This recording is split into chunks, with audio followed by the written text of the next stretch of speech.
Good morning प्यारे बच्चों। आज हम क्लास 10th की हिंदी की असेसमेंट वर्कशीट 14 करेंगे। डेट है आज की 13 जनवरी और आज की जो वर्कशीट है उसका पूर्णांक है 20 नंबर का, यानी 20 नंबर की हमारी वर्कशीट है।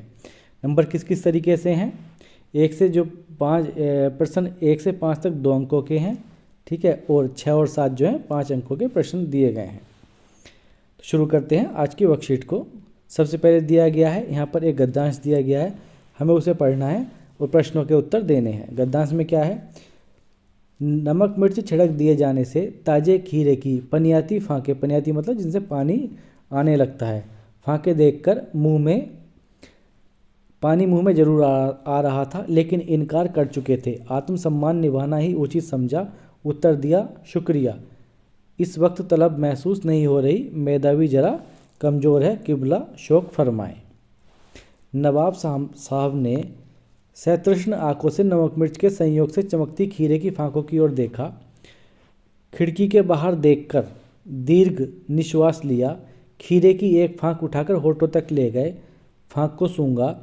स्वाद के आनंद में पलकें मूंद गईं। मुंह से भराए पानी का घूंट गले में उतर गया था। तब नवाब साहब ने फांक को खिड़की से बाहर छोड़ दिया। नवाब साहब खीरे की फांकों को नाक के पास ले जाकर वासना से रसावदन कर खिड़की के बाहर फेंकते गए। नवाब साहब ने खीरे की सब फांकें खिड़की से बाहर फेंककर तौलिए से हाथ और होठ पोंछ लिए और गर्व से गुलाबी आंखों से हमारी ओर देख लिया, मानो कह रहे हों यह है खानदानी रईसों का तरीका। तो हम करेंगे इसके क्वेश्चन आंसर। यहाँ पर कुल 7 क्वेश्चन दिए गए हैं, ठीक है, तो इनके हम आंसर एक बार लिख लेते हैं, देख लेते हैं। पहला क्वेश्चन है, लेखक के मुंह में पानी क्यों आ रहा था? तो इसका आंसर हो जाएगा, नमक मिर्च छिड़क दिए जाने से ताजे खीरे की फांकों को देखकर लेखक के मुंह से पानी आ रहा था। सेकंड क्वेश्चन है, किस बात के कारण लेखक ने आत्मसम्मान निभाना ही उचित समझा? इसका उत्तर हो जाएगा, लेखक पहले खीरा खाने से मना कर चुका था, इसलिए मुंह में पानी आने के बाद भी खीरे की फांक लेने से मना किया था और आत्मसम्मान को निभाना ज़्यादा उचित समझा था।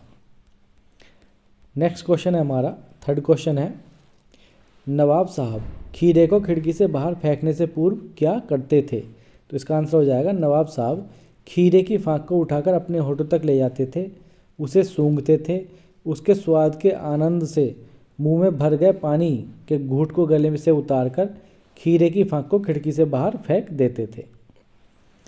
फोर्थ क्वेश्चन है, माँ ने अपनी बेटी को क्या क्या सीख दिए? कन्यादान कविता के आधार पर लिखिए। इसका आंसर हो जाएगा, जो माँ ने जो सीख दी थी वो क्या क्या थी?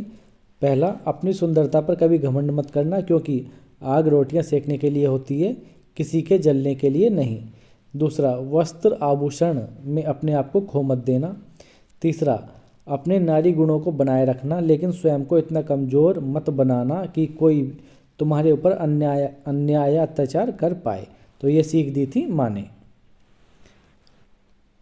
पांचवा क्वेश्चन है, बेटी की विदाई के समय घर का माहौल कैसा होता है? अपने अनुभव के आधार पर लिखिए।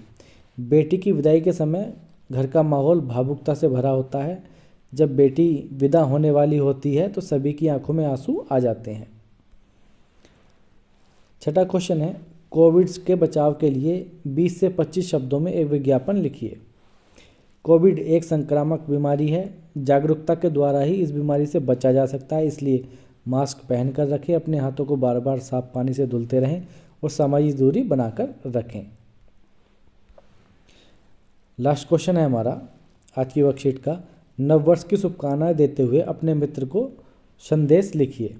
ठीक है, तो सबसे पहले हम लिखेंगे दिनांक, फिर लिखेंगे प्रिय मित्र और यहाँ पर आप उसका नाम लिख देंगे जिस भी आप मित्र को ये संदेश दे रहे हैं। उसके बाद, नववर्ष 2022 आपके जीवन को सुख, समृद्धि और अपार खुशियां प्रदान करे। मेरी यही शुभकामनाएं हैं कि इस वर्ष का प्रत्येक दिन आपके जीवन में एक शुभ संदेश लेकर आए। आपको और आपके परिवार को मेरी ओर से नववर्ष की हार्दिक शुभकामनाएं। आपका मित्र, और यहाँ पर नीचे आप अपना नाम लिख देंगे। तो ये आज की वर्कशीट थी जो हमने इस वीडियो में कंप्लीट की। अगर आपको वीडियो अच्छी लगी तो वीडियो को लाइक करना और शेयर करना। Thank you, thanks a lot.